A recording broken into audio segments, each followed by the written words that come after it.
todos, soy Elías Miquel Marqués Asensi y estamos en el estudio de creación de tablas de la galaxia. Hoy os traigo el libro número 36 de la colección Descubrir la ciencia de la editorial Materia.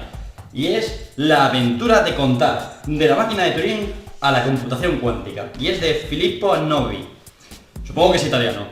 ¿Qué decir de este pedazo de libro? Bien, hay un libro previo. Yo siempre digo que hay libros previos y no son previos realmente. Pero había el libro, creo que es el de la entropía, y también puede valer el de las teorías del caos y la complejidad. Esos dos libros pueden ser antesala de este, porque, aparte que me los leí antes, porque son antes en la colección, porque ayudan a complementarlo un poco.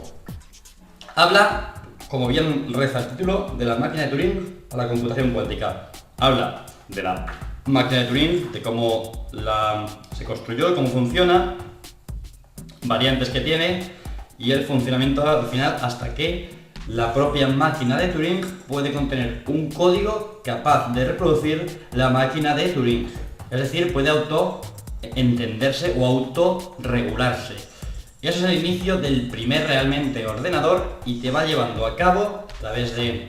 te explica cómo funcionan las puertas lógicas, cómo van haciéndolas funcionar, y te da un paseo por toda la computación hasta llegar a el ordenador cuántico, te lleva hacia la cuántica, y ya te habla del ordenador cuántico, que aún no existe, pero que está en desarrollo y siguen haciéndose muchísimas investigaciones para conseguirlo, y las posibles puertas que va a abrir.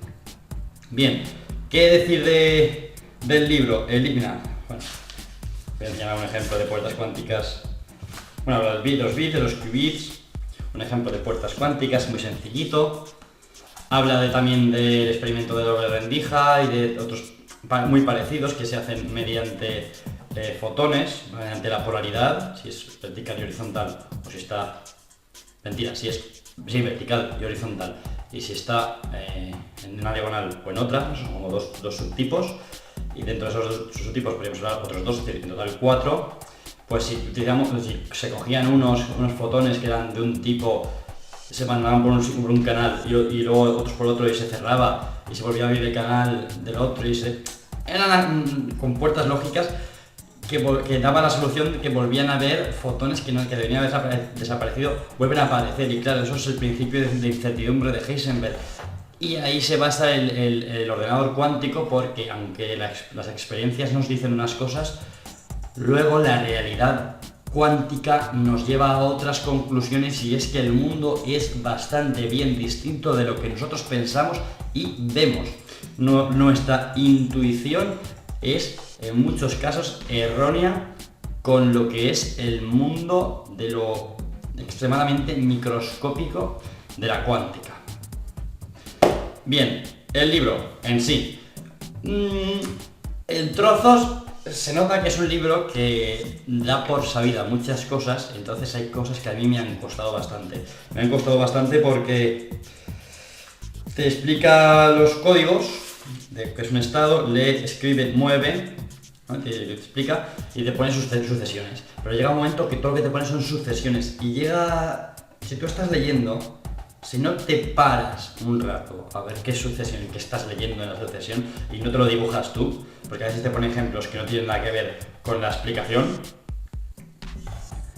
no logras entender qué es lo que te está diciendo. Llega un punto en que todos son sucesiones, que lo entiendo, a ver, es su forma y es como hay que enseñarlo y hay que entenderlo. Si no miras el interior del funcionamiento de la máquina de Turing, no vas a entender por qué hace tal cosa, y tienes que comprenderlo. Sí, lo entiendo, pero...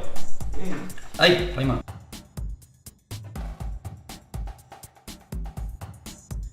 Continúo, que es que me ha interrumpido mi hermano. No sé por dónde estaba, quería hablar de lo que... Bueno, que el libro en sí me parecía un poquito más difícil de la cuenta, supongo que es normal, y...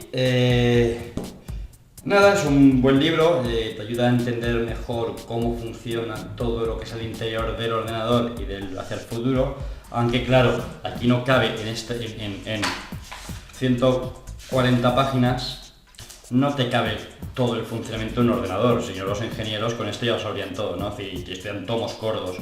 Quiero decir con esto que hay mucho más de qué hablar, obviamente, pero es una buena aproximación a algunas cosas que tiene el ordenador, que son curiosas, y de dónde vienen, hacia dónde van, y está bastante bien eso, descubrirlo y verlo, porque yo precisamente no lo sabía, no tenía ni idea. Es un buen libro.